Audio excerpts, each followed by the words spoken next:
시편 119편 81절에서 88절까지입니다. 시편 119편 81절에서 88절 말씀, 제가 가지고 있는 성경은 구약성경 893페이지입니다. 제가 한 절 읽고 우리 성도님들이 한 절 읽어주심으로 함께 우리 교독하도록 하겠습니다. 81절입니다. 제가 먼저 읽겠습니다. 나의 영혼이 주의 구원을 사모하기에 피곤하오나 나는 주의 말씀을 바라나이다. 나의 말이 주께서 언제나 나를 안위하실까 하면서 내 눈이 주의 말씀을 바라기에 피곤하니이다. 내가 연기 속에 가죽 부대같이 되었으니 주의 윤리들을 읽지 아니하나이다. 주의 종이 날이 얼마나 되나이까. 나를 핍박하는 자들을 주께서 언제나 심판하시리이까. 주의 법을 따르지 아니하는 교만한 자들이 나를 해하려고 웅덩이를 팠나이다. 주의 모든 계명들은 신실하니이다. 그들이 이유 없이 나를 핍박하오니 나를 도우소서. 그들이 나를 세상에서 거의 멸하였으나 나는 주의 법도들을 버리지 아니하였사오니 주의 인자하심을 따라 나를 살아나게 하소서. 그리하시면 주의 입이 교훈들을 내가 지키리이다. 아멘. 아멘. 할렐루야. 성가대의 찬양이 있겠습니다.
아멘. 하나님께 영광의 박수 올려드리겠습니다. 아멘.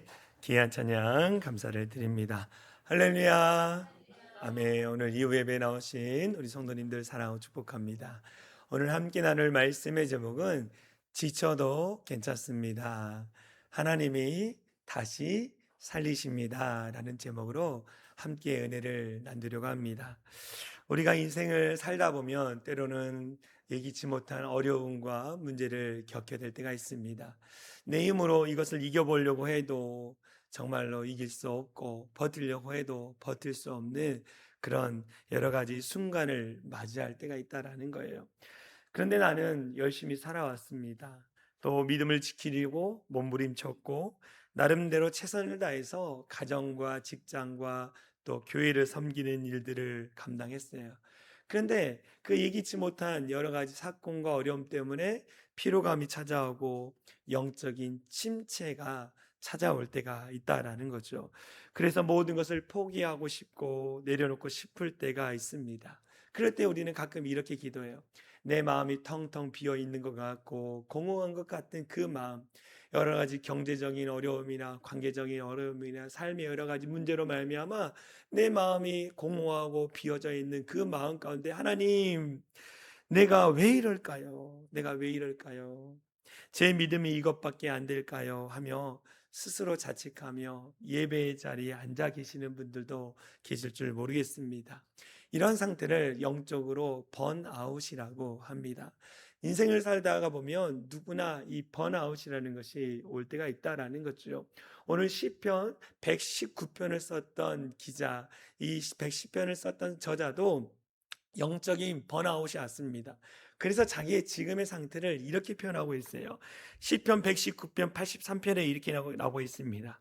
내가 연기 중에 가죽 부대 같이 되었으나 오히려 주의 윤리들을 읽지 아니하나이다.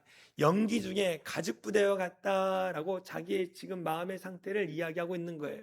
여러분, 옛날에 우리 시골집에 사신 분들은 알겠는데 아궁이에다가 막 나무를 떠가지고 가마솥을 다 이렇게 때울 때가 있었잖아요. 그때 여러분 물건을 그 위에 선반을 이렇게 나무를 해가지고 올려놓는 일들이 있습니다.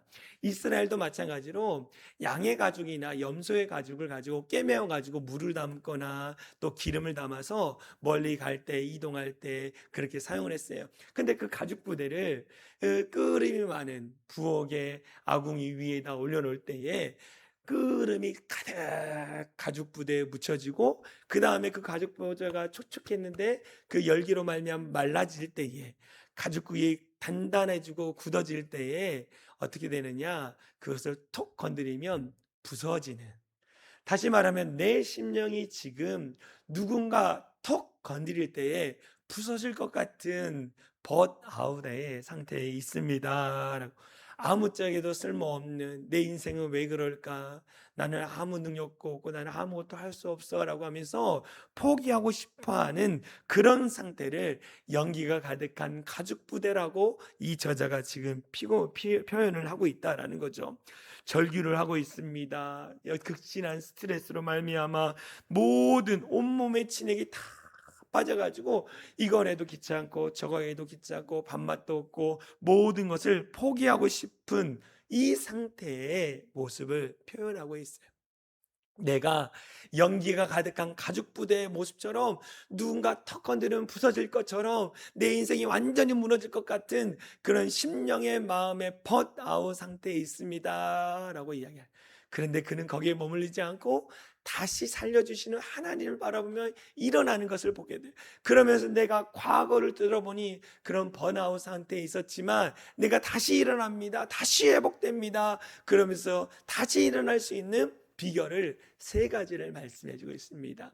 우리가 영적인 침체 가운데, 번아웃 가운데 다시 일어나기 위해서는 이 2026년을 열심히 살아왔는데 이제 한 해의 반을 보내고 이제 반을 다시 살아가는데 그 가운데에 영적인 번아웃 가운데 있는 자들이 있다면 오늘 말씀을 통해서 다시 일어나는 우리 성도들이 되어지기를 간절히 소망합니다. 오늘 주님께서 우리 가운데 깨닫게 하시는 것 첫 번째는 뭐냐? 나의 한계를 인정하십시오 라고 하는 거예요. 내가 얼마나 보잘것없고 능력 없고 힘이 없는지에 대해서 스스로 인정하라 라고 했어요. 인정하라. 그 인정함을 어떻게 하냐? 하나님 앞에 고백하라는 거예요. 하나님, 내가 힘이 없습니다. 나는 능력이 없습니다. 나를 무너뜨릴 많은 사람들이 나를 깊은 웅덩이로 빠뜨리려고 합니다. 나는 아무것도 할 수 없습니다 라고 고백하라는 거예요. 오늘 시편 119편 83편에서 85절에 보면 내가 연기 중에 가죽 부대같이 되었으나, 정말 부서져 버릴 것 같은 모든 걸 내려놓고 싶은 영적 침체 가운데 빠져 있지만 주의 법을 따르지 아니하는 교만한 자들이 나를 해하려고 웅덩이를 팠나이다 라고 했어요. 여러분, 지금 시편 기자가 자기가 잘못했습니까? 뭐 잘못해가지고 영적 침체가 왔어요? 그렇지 않아요. 나는 내게 주어진 가정, 교회, 직장, 삶 열심히 살았어요. 열심히 살았어. 근데 예기치 못한 질병이 찾아오고 아픔이 찾아오고 또 관계적인 문제가 찾아온 거, 그로 말미암아 지쳐있는데 거기에 더해서 교만한 자, 오늘날 말하면 악한 자들이 나를 괴롭힙니다. 나를 깊은 웅덩이에 빠뜨리기 위해서 웅덩이를 파고 있습니다 라고 이야기하는 거예요. 여러분, 우리가 잘못하지 않아도 어려움 당할 수 있어요. 여기 보니까, 요즘 뉴스를 보니까 이 안산 지역에서도 전세 사기가 엄청 많이 있다는 거예요. 여러분, 전세에 사시는 분들이 열심히 살았잖아요. 열심히 살아서 돈을 모아가지고 나도 언젠가는 내 집을 장만하리라 라고 하면서 열심히 살았는데 악인이 와가지고 나를 속여가지고 어려움에 처하게 만드는, 그런 어려움이 우리 모두에게 닥칠 수 있다라는 거예요. 번아웃이 왔습니다. 사기를 당하고 어려움이 찾아왔습니다. 여러분, 이 상태에 어떻게 살아가겠습니까? 가끔 어떤 분들은 그래요. 하나님, 내게 왜 이런 질병이 왔습니까? 하나님, 내가 뭘 그렇게 잘못했습니까? 내가 하나님 앞에 온전히 드려야 할 헌금을 온전히 드리지 않아서 나를 이렇게 치시는 겁니까? 내가 하나님 앞에 뭔 죄를 지었기 때문에 내가 이렇게 합니까? 라면서 자책하시는 분들도 있다라는 거죠. 그렇지 않습니까? 내가 너무 피곤하고 지치고 또 어려움이 계속 닥치면 하나님을 원망하면서 자책에 빠져 있는 그리스도인들이 있다라는 것. 그런데 여러분, 잘 생각하는 것은 무엇이냐? 하나님이 우리를 어려운 가운데 빠뜨리신 게 아니라 내 주변의 악인들이 나를 어려운 가운데 빠뜨리는 거예요. 하나님은요, 우리 아버지신데 아버지가 자식이 고생하고 아파하는 거 원할까요? 그렇지 않아요. 잘못된 게 누굽니까? 나라는 거예요.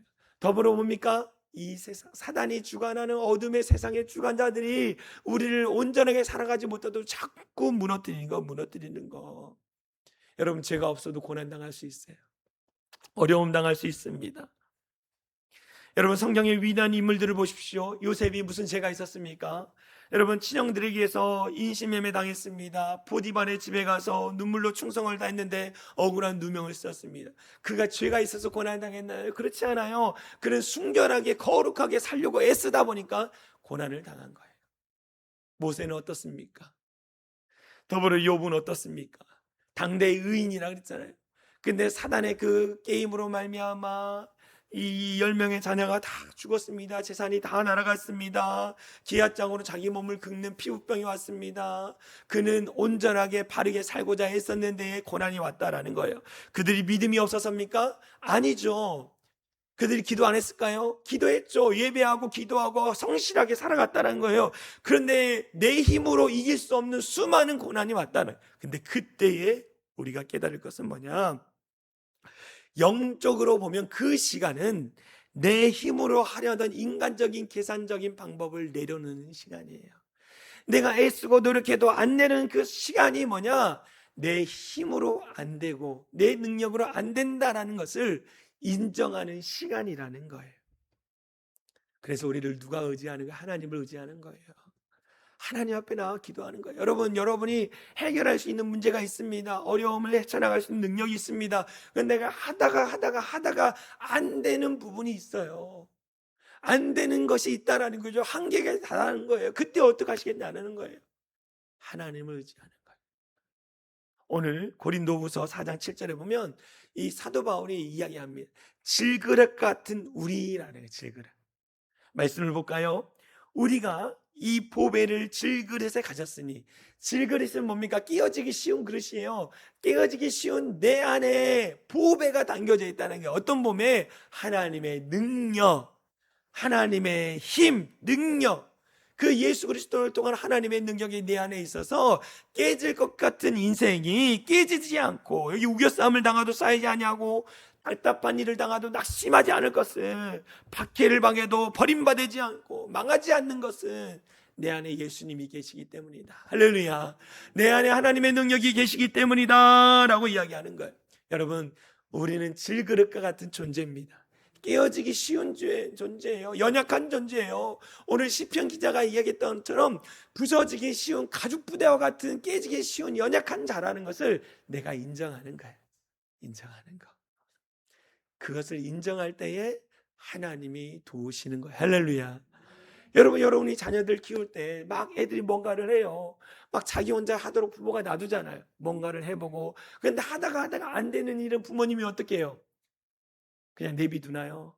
아니죠. 부모님이 가서 이렇게 옆에서 도와주고 이렇게 하면 된다라고 가르쳐 줄 때 그 아이가 이렇게 하면 되는구나. 다음엔 이렇게 해봐야지. 너무 고마워요 아빠 엄마 이렇게 얘기하는 거죠. 마찬가지 우리 힘으로 안 될 때, 한계를 느낄 때 하나님 앞에 맡겨드리는 거예요. 하나님 도와주세요. 하나님 역사해 주세요. 하나님 붙잡아 주세요. 여러분 질병의 문제도 있습니다. 자식으로 인한 깊은 웅덩이에 빠질 때 있어요. 관계에 대한 그 깊은 웅덩이에 빠질 때가 있습니다. 정말 가정에서 교회 안에서 삶의 자리 가운데 경제적인 거 또 사람들과의 관계로 말미암아 깊은 웅덩이 같은 어려움을 당할 때가 있어요. 그때 여러분의 한계를 느낄 때에 어떻게 할까요? 하나님 도와주세요. 하나님 붙잡아 주세요. 하나님이 역사해 주세요. 여러분 많은 기도 안 해도 돼요. 하나님 내 연약함 아시죠? 내 부족함 아시죠? 도와주세요. 이렇게 기도하는 거예요. 인정하는 자가 기도하는 거예요. 연약함을 인정하는 자가 기도하는 겁니다. 두 번째, 영적인 침체 가운데 다시 회복하기 위해서는 어떻게 하느냐? 변함없는 하나님의 말씀을 붙잡으라고 오늘 시편 기자가 얘기하는 거예요. 약속의 말씀이신 하나님의 말씀을 붙잡아라. 시편 119편 81절에서 82절에 보면 나의 영혼이 주의 구원을 사모하기에 피곤하다. 이 깊은 영적인 침체 가운데 나를 구원해 줄 때까지 내가 기다리는데 너무 지칩니다. 하나님, 이 어려운 가운데 해결받기를 기다리는데 너무 지치고 힘듭니다. 나는 오히려 주의 말씀을 바라나이다. 나의 말이 주께서 언제나 나를 아니하시나이까 하면서 나의 눈이 주의 말씀을 바라기에 피곤하나이다. 하나님 언제까지입니까? 언제까지 침묵하고 계십니까? 언제까지 내 상황이 나아지겠습니까? 왜 말씀해 주지 않으세요? 그러면서도 그 시편 저자는 뭐라고요? 내가 주의 말씀을 사모하나이다. 86절에 뭐라면 주의 모든 계명은 신실하나이다 라는 거. 여러분 지금 시편 기자가 변화됐습니까? 변화된 게 없어요. 악인들은 나를 무너뜨리려고 해요. 나는 번아웃 가운데 다 포기하고 싶고 그냥 우울하고 낙심되고 좌절했는데 아무것도 변화된 게 없지만 내가 그럼에도 불구하고 주의 말씀을 의지합니다. 하나님의 약속의 말씀, 나를 일으켜 주실 것에 대한 확신의 말씀을 내가 바라봅니다 라고 이야기하는 거예요. 여러분 어떻게 이럴 수 있을까요? 내 상황은 최악입니다. 문제투성이에요. 딱딱하게 굳어버렸어요. 원수들이 함정을 내었습니다. 그렇게 되면요, 여러분 가끔 다 가정도 내려놓고 싶고 교회 예배, 교회도 다 내려놓고 싶고 그냥 도망가고 싶은 마음이잖아요. 그런데 시편 저자는 도망가지 않고 내가 주의 말씀 다시 일으켜 주신 하나님의 말씀을 붙듭니다 라고 기도합니다. 가끔 우리 성도님들하고 옛날 이야기를 해요. 목사님 우리 교회가 정말로 어려웠을 때 다 그냥 내려놓고 나도 몰라 하고 다 포기하고 다른 곳으로 도망가고 싶었어요. 이런 말씀을 하시는 분들이 있어요. 그때에 여러분 무엇을 하셨습니까? 그때에 약속의 말씀을 붙들지 않았습니까? 하나님 어려워도 이겨도 힘들어도 우리 교회 하나님께서 도와주실 것을 믿습니다. 하나님의 핏값으로 사신 교회는 무너지지 않는다고 했는데 하나님께서 다시 일으켜 주시고 세워질 것을 믿습니다라고 여러분 기도하지 않았냐는 거예요. 그게 말씀을 바라보며 하나님의 약속의 말씀을 바라보는 거예요. 여러분 많은 성도들이 좋을 때 기쁠 때 하나님을 찬양합니다. 그런데요 내 상황과 환경이 또 내 감정이 어려움을 처하면 어떡합니까? 찬양하지 않아요. 근데 진짜 신앙은 어디서 나타나느냐? 내가 어려울 때에 무엇을 찾느냐에서 신앙이 찾아내는 거, 발견되는 거예요. 내 신앙이 어려울 때에 누구를 바라보고 찾느냐, 사람을 의지하고 상황을 바라보고, 그게 아니라 하나님의 말씀 앞에 머무는 자, 그것이 진짜 신앙인이라고 이야기하는 거예요. 여러분, 감정과 상황에 흔들리는 자가 되지 않았으면 좋겠어요. 많은 성도들이 기분이 좋으면 막 찬양해요. 찬양해.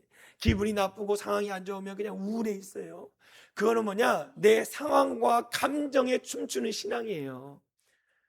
우리 그리스도인은요, 감정과 상황에 춤추는 그리스도인이 아니에요. 이런 들었다하리 저런 들었다하리 나는 오직 주님만 바라보리라. 할렐루야. 주님만 바라보라. 요동하지 않는 신앙. 감정과 상황에 흔들리지 않고 오직 주님의 말씀만을 바라보며, 그 약속의 말씀, 나를 일으켜 주시고 나를 세워 주실 약속의 말씀을 바라보는 자들이 진짜 그리스도인이에요. 우리 모두가 그런 진짜 그리스도인 되어질 간절히 소망합니다. 여러분, 사진 하나 보겠습니다. 여러분도 옛날에 많이 사진을 봤을 것 같아요. 이 전 세계에 낙심하는 사람들에게 예수님의 소망을 전했던 전신마비인 사역자 조니 에릭슨 타다 여사님이 나와 있습니다. 이분이요, 17살 때요, 꽃다운 나이에 다이빙을 하다가 잘못 떨어졌습니다.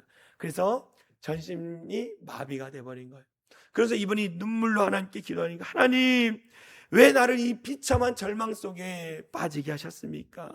밤마다 울었습니다.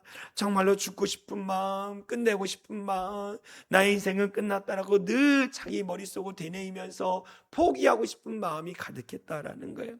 그런데 어느 날 그녀가 하나님의 말씀이 보인 거예요. 하나님의 말씀을 한 절이라도 읽기 싫은데도 그냥 나를 이렇게 만드신 그 하나님 원망하면서, 하나님이 그랬어요? 그렇지 않았잖아요. 근데 하나님을 원망하면서 나를 왜 이렇게 하셨냐고 하면서 말씀을 그래도 읽어. 그때에 하나하나 말씀을 읽어가면서 그 심령에 원망이 아니라 감사가 나온 거예요. 원망이 아니라 감사가 나오기 시작했습니다. 그러면서 그 약속의 말씀을 붙들면서 하나님이 나를 사용하신다, 하나님이 나를 전 세계의 낙심한 자를 통해서 정말 나를 통해서 하나님이 일하실 것이다 라는 비전을 두고 꿈을 꾸며 나가는. 그러면서 그가 입으로 그림을 그리면서 많은 사람에게 엽서를 만들어서 판매하여 가난한 자를 도와주고, 그러면서 그녀가 뭐라 했냐면, 만약 이 고통스러운 휠체어가 없었다면 자는 결코 예수님을 이토록 깊이 알지 못했을 것이다 라는 거예요. 여러분, 우리가 보기에는 이 휠체어가 감옥이요 저주입니다. 그런데 그녀가 고백하기는 뭐예요? 예수님을 깊이 만나는 통로라라고 했는 거예요. 때로는 우리에게 고통이, 아픔이, 깊은 절망이 예수님을 만날 수 있는, 하나님의 말씀에 가까이 갈 수 있는 축복의 통로가 되기도 한다라는 거예요. 이 사실을 깨닫고 말씀 한 절이라도 읽기 소망합니다. 가끔 어떤 분한테 낙심되고 좌절한 분한테 말씀 읽으십시오, 기도하십시오 그래요. 목사님, 말씀 읽은 힘도 없고요, 기도할 힘도 없습니다. 그러면 어떻게 해결받을 거예요? 우리를 해결할 수 있는 분은 예수님밖에 없는데, 그 예수님을 만나는 길은 말씀과 기도인데, 읽기 싫어도, 기도하기 싫어도 그냥 주님, 주님, 주님, 말씀 한 절이라도 읽으면서 이 약속의 말씀이 그대로 내게 이루어지기 원합니다라고 고백하며 기도하는 우리 성도들이 되어질 간절히 소망합니다. 이게 내가 주님을 믿는다는 믿음의 신뢰라는 거예요. 신뢰. 여러분, 예수님 믿으십니까? 다시 한번 질문합니다. 여러분, 예수님 믿으십니까? 그러면 말씀이 육신이 되어 우리 가운데 거하시는 그 예수님을 믿는데, 그럼 말씀이신 예수님, 성경 속에 있는 그 예수님의 말씀을 우리가 어떻게 해야 돼요? 믿어야 하는 거예요. 믿어야 하는 거. 믿으면 읽는 거에 있고, 아무리 버다우리 영적 침체가 와도 한 절이라도 읽고 회복되는 우리 성도들이 되어질 간절히 소망합니다. 마지막, 영적 침체가 또 언제가 아니냐? 주의 자비를 구하는 기도를 드리십시오. 기도하라는 거예요. 기도하라는 거. 여러분, 우리의 영혼이 마지막 당도할 것은 자비를 구하는 거예요. 이 자비라는 것은 히브리어로, 헬라어로 헤세드라고 합니다. 주의 은혜와 주의 사랑을 이야기하는 거예요. 하나님, 내 연약함, 부족함 아시죠? 하나님의 사랑으로 나를 지켜주시고 하나님의 사랑으로 나를 일으켜달라고 기도하는 거예요. 시편지 기자 이렇게 얘기합니다. 119편 88절에 주의 인자하심을 따라 나를 살아나게 하소서, 살아나게 하소서. 부르짖는 기도, 간절한 기도는 거예요. 하나님, 내 상황이 지금 이렇게 번아웃과 영적 침체, 내 대적들이 나를 무너뜨리는 이 상황 가운데 그냥 있는 것이 아니라 나를 다시 살아나게 하여 주시옵소서. 여러분, 살아난다는 건요, 히브리어로 하야예요. 하야라는 단어. 이 하야라는 것은 뭐냐? 다시 살아나게 하는데 정말 죽을 것과 같은 모든 것을 내려놓고 포기하고 싶을 때 나를 살려달라라는 의미가 담겨 있는 거예요. 모르겠습니다. 어떤 성도는요, 다 내려놓고 완전히 포기하시고 싶고 이제 끝내고 싶어 하는 분들도 있었을 거예요. 그때 하나님이 살리시는 거예요. 하나님, 모든 걸 내려놓고 싶은 그 순간에 나를 다시 살려주십시오 라고 얘기해요. 이 하야라는 단어가 어디서 가장 극적으로 썼냐면 에스겔서에서 가장 극적으로 썼습니다. 에스겔 선지자에게 하나님이 환상을 보여주세요. 그러면서 에스겔을 데려갑니다. 에스겔서 37장에 보면 여호와께서 나를 데리고 골짜기 가운데 두셨는데 거기에 뼈가 가득하더라. 이 뼈들이 매우 많고 아주 말랐더라. 그가 내게 이르시되 인자야, 이 뼈들이 능히 살겠느냐 하시기로 내가 대답하되 주여하여 주께서 하시나이다. 마른 뼈다가 가득한 그 골짜기에 에스겔 선지자를 데려가는 거예요. 그래서 이 마른 뼈들이 살아나겠느냐라는 거예요. 주님만 하십니다. 그럴 때 에스겔 선지자야, 선포하라. 마른 뼈들아 살아날지어다 라고 선포하라는 거예요. 그때 마른 뼈들이 어떻게 했어요? 살아나서 군대를 이루었다라고 성경에 나왔어요. 메말라버린 심령, 포기하고 싶은 심령, 가죽 부대가 갑자기 바짝 말라버린 그 심령이 우리가 하나님 앞에 다시 살려달라고 하야야의 기도를 드릴 때에, 하나님의 은혜와 사랑이 필요합니다는 헷세대의 기도를 드릴 때에 다시 일으켜 주신다. 할렐루야. 다시 일으켜 주시는 그 하나님의 은혜를 경험하는 우리 모든 성도들이 됐으면 좋겠어요. 여러분, 신앙생활은 버티는 게 아니에요. 버티는 게 아니라 같이 주님과 동행하는 거예요. 동행하면서 이렇게 고백해요. 하나님, 너무 힘들어요. 어려워요. 지쳤어요. 나를 다시 살려주세요. 나를 다시 일으켜 주세요. 나를 다시 회복시켜 주세요. 그게 헷세드의 은혜를 구하는 자의 모습이에요. 진정으로 우리를 아시는 분은 누굽니까? 하나님이에요. 하나님이 도우시는 거예요. 그 하나님께 도움을 구하는 우리 모든 성도들 됐으면 좋겠습니다. 여러분, 우리가 정말로 많이 부르는 찬송가가 있습니다. 그 찬송가를 제일 많이 썼던 사람이 페니 크로스비 여사라는 여사입니다. 이분은요, 생후 몇 개월 몇 주 만에 의사의 잘못된 판단으로 시력을 잃었습니다. 평생 암흑 속에 살았어요.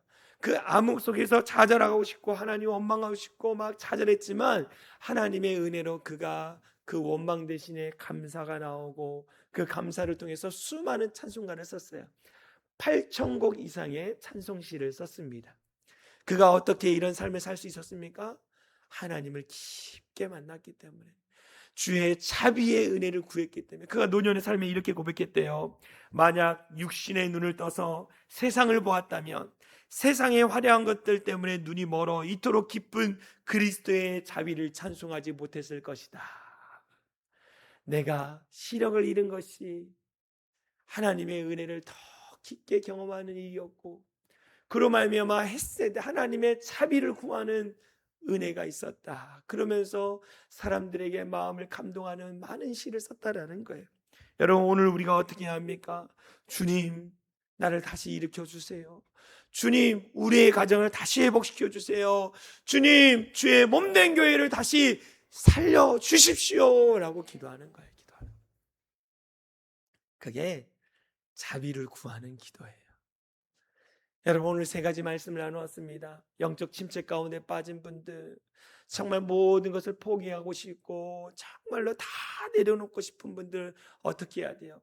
내 힘으로는 이것을 이겨낼 수 없습니다라는 자기 한계를 인정하시고, 두 번째게 돼요. 말씀, 약속의 말씀, 우리를 일으켜 주시고 회복시켜 주시고 저 아름다운 나라로 이끄신다는 약속의 말씀을 붙들고, 그 다음에 주의 자비를 구하는 기도를 드리는 우리 모든 성도들 됐으면 좋겠습니다. 내가 주님을 바라봅니다. 주님, 저는 지쳤습니다. 주의 말씀을 바라봅니다. 주님, 나를 도우시고 저를 살려주십시오. 우리 사랑하는 자녀들을 살려주십시오. 우리 사랑하는 남편, 아내, 우리 교회 성도들, 이 나라 이 민족을 다시 살려주십시오. 이렇게 기도하는 우리 성도들이 됐으면 좋겠어요. 혹여나 여러분 주변 가운데에 번아웃에 빠져 있는 분이 있습니까? 그분들을 위해서 기도해 주십시오. 하나님의 자비가 그들 가운데 일어나서 다시 일어나도록 여러분 기도해 주시는 우리 성도들이 됐으면 좋겠습니다. 우리 같이 찬양했으면 좋겠어요. 우리가 주님을 바라봅니다. 우리가 주님을 바라봅니다. 우리를 도우실 분은 하나님밖에 없습니다. 우리를 일으켜 주실 분은 하나님밖에 없습니다. 우리 같이 찬양합니다. 나의 영혼이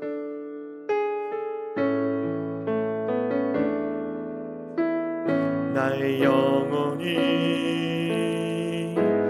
잠잠히 하나님 바라리라. 나의 구원이 그에게서 나는도다. 나의 영혼아 잠잠히, 나의 영혼아 잠잠히 하나님만 바라라. 나의 소망이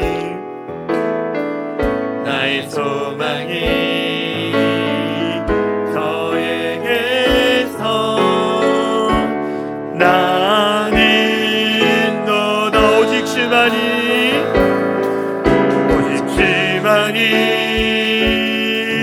나의 반석, 나의 구원이시니. 오직 주만이 나의 산성, 내가 요동치 아니하. 오직 주만이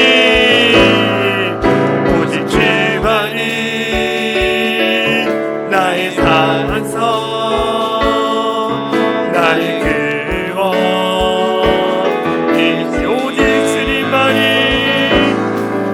오직 주만이 나의 산성, 내가 요동치 아니. 다시 한번 오직 주만이 나의 반석, 오직 주만이 나의 반석, 나의 구원이시니. 오직 주만이 나의 산성, 내가 요동치 않. 내가 매일 십자가 앞에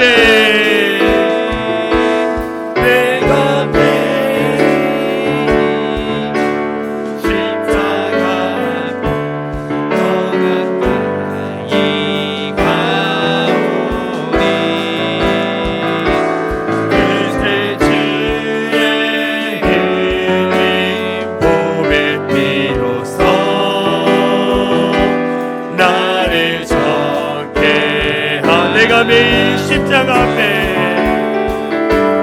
내가 매일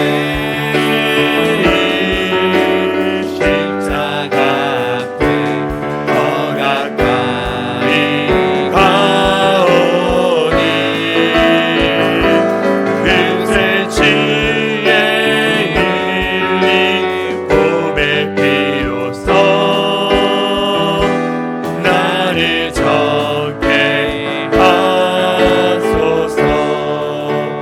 같이 기도하기 원합니다. 주님, 우리가 십자가 앞에 나아갑니다. 내가 나의 연약함, 나의 부족함을 인정하면서 하나님이 나를 일으켜 주시고 세워 주실 것에 대한 약속의 말씀을 붙들고 날마다 주의 자비의 은혜의 강구를 기도를 드리며 정말 하나님께서 우리의 가정과 우리의 삶과 우리 모든 것을 다시 일으켜 주실 하나님을 찬양하며 경배하며 나가는 귀한 성도가 될 수 있도록 우리 합심으로 같이 기도합니다. 사랑하는 가 많으신 하나님 감사합니다. 우리의 심령 가운데 함께해 주셔 정말 하나님만을 의지하며 믿음의 자리 가운데 거하며 살아가는 귀한 모든 성도들 되게 하여 주시옵소서. 하나님께서 우리 모든 성도들의 심령과 마음을 붙잡아 주셔서 흔들림 없이 주님만 바라보고 그 믿음 가운데 살아가는 자들이 될 수 있도록 역사하여 주시옵소서. 주님이 나의 반석이시고 나의 구원이시고 나의 산성이심을 고백하며 나아갑니다. 그 하나님의 놀라운 은혜를 통하여 더 가까이 나아가는 우리 모든 성도들 될 수 있도록 하나님의 은혜와 자비를 구하오니 주님 역사하여 주시옵소서. 하나님, 우리가 이 땅을 살아가면서 수많은 문제와 어려움을 겪게 됩니다. 또 우리가 생각지 못한 여러 가지 사건과 사고로 말미암아 때로는 모든 것을 포기하고 싶고 내려놓고 싶은 마음이 들 때도 있습니다. 그래서 하나님 앞에 몸부림치며 기도해도 하나님의 침묵이 길어질 것 같은 그런 마음이 들 때도 있습니다. 그때 우리가 포기하지 않고 하나님, 나는 하나님의 도움이 없으면 살 수 없습니다. 하나님이 도와주시지 아니하면 우리는 살 수 없습니다라고 나의 연약함을 고백하며 하나님의 도우심을 구할 수 있는 성도들 되게 하여 주시옵소서. 더불어 우리 심령 가운데 말씀으로 요동치 않게 하시고 끝까지 내 상황과 환경이 변화되지 않을지라도 약속의 말씀을 붙들고 하나님 안에서 거하며 살아가는 우리 모든 성도들 되게 하여 주시옵소서. 더불어 날마다 아침마다 저녁마다 하나님의 자비하심을 구합니다. 하나님의 선하심이 우리 가운데 우리의 사랑하는 자녀들, 남편, 아내, 가정들, 교회와 모든 직장의 삶 가운데 일어나기 원합니다. 기도하며 우리를 다시 일으켜주고 살려주시는 그 하나님의 도우심 가운데 살아가는 우리 모든 성도들 되게 하여 주시옵소서. 주님, 다시 힘을 주시고 능력을 주셔서 다시 걸어갈 수 있는 우리 모든 성도들 될 수 있도록 은혜를 더하여 주시옵소서. 오늘 하나님, 우리 성도들 가운데 함께하는 은혜가 더해지기를 소망합니다. 무더운 날씨 가운데도 건강 붙들어 주시고 힘있게 주어진 삶을 살아내는 우리 모든 성도들 될 수 있도록 주님 역사하여 주시옵소서. 그렇게 하실 주님을 찬양합니다. 우리를 권하신 예수님의 이름으로 간절히 기도하옵나이다. 우리 다 같이 일어나서 사랑의 창이란 교회 공동체 고백하고 축도로 마치도록 하겠습니다. 우리 화면을 보면서 선포합니다. 시작. 우리는 세상으로부터 부름받은 하나님의 백성입니다. 또한 세상으로 보냄받은 그리스도의 제자입니다. 보냄받은 수명자로서 하나님을 기쁘게 찬양하는 성령 충만한 예배자가 되겠습니다. 진리를 배우고 수호하는 은혜에 빚진 훈련자가 되겠습니다. 땅끝까지 복음을 전파하는 전도자가 되겠습니다. 이웃의 아픔을 함께하는 치유자가 되겠습니다. 온 성도가 하나 되는 화해자가 되겠습니다. 사회적 책임을 다하는 수명자가 되겠습니다. 그리하여 주의 나라가 이 땅에 임하며 하나님을 영화롭게 하는 교회 공동체가 되겠습니다. 아멘. 이제는 우리 주 예수 그리스도의 은혜와 하나님 아버지의 극진하신 사랑과 성령 하나님의 감화감동 역사 충만한 은혜가 오늘 말씀을 통하여 나의 한계를 깨닫고 오직 주의 말씀만을 의지하며 주의 자비를 구하는 기도를 드림으로 말미암아 내게 주어진 삶의 자리 가운데 다시 일어나 주어진 삶을 힘있게 살아가기로 결단하며 돌아가는 모든 성도들 머리 위에와 그들의 가정, 그들의 삶의 터전 위에 이제로부터 영원토록 함께 하시기를 간절히 축원하옵나이다. 아멘.